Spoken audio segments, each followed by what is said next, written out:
We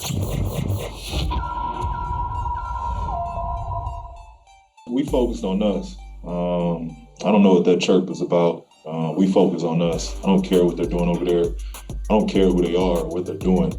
You know, I'm locked in. They can do the chirp, and I let them have it tonight. Y'all had y'all fun last year. You did.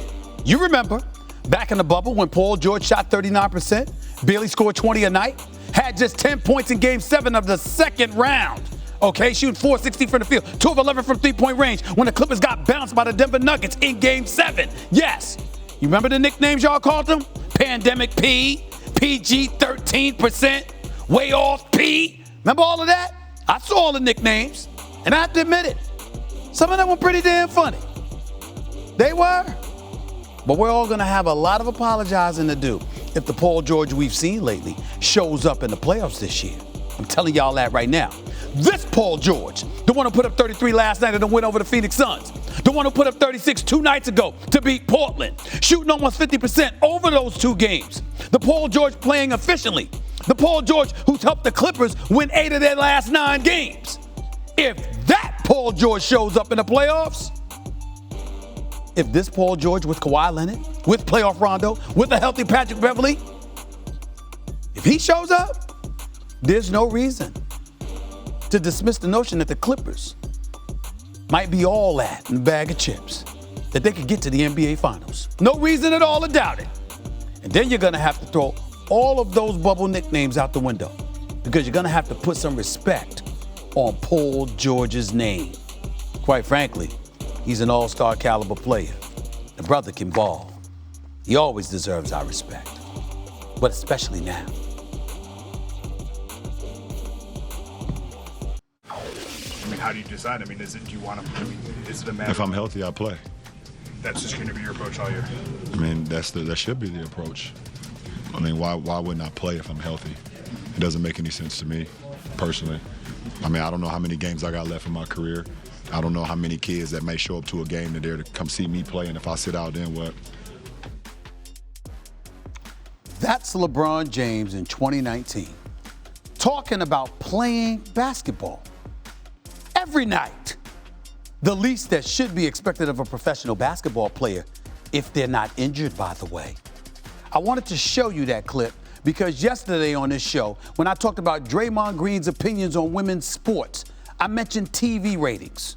While WNBA ratings were up last year, ratings for the NBA, the league that Draymond Green plays in, by the way, were down significantly. People point to a lot of causes.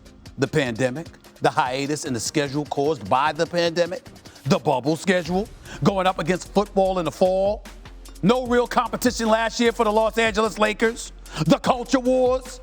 And let's be fair, the NBA can't possibly control all of that. But there is something the NBA can control. Because if ratings are down again this postseason, with all the legitimate championship contenders out there across the league, all the storylines in Brooklyn, New York, Philly, Milwaukee, both LA squads, Utah, Portland, Denver, the list, Phoenix, the list goes on and on. With all those storylines, if ratings are still down, then it's time to make some changes.